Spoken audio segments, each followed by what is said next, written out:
These larger feathers up here, they have on top of her head, they have a little bit more of the lighter green than just the edge. Edge pieces are light green or dark green and then white.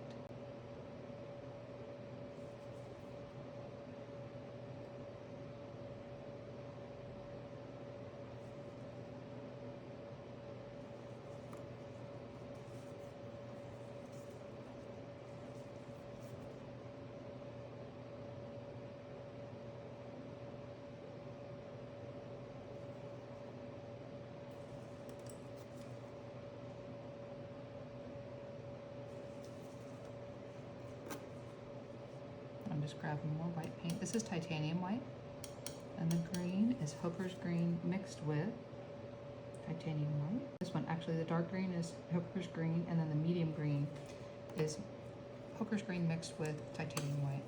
And I'm gonna need to sharpen up the top there. Not a problem, we can fix that.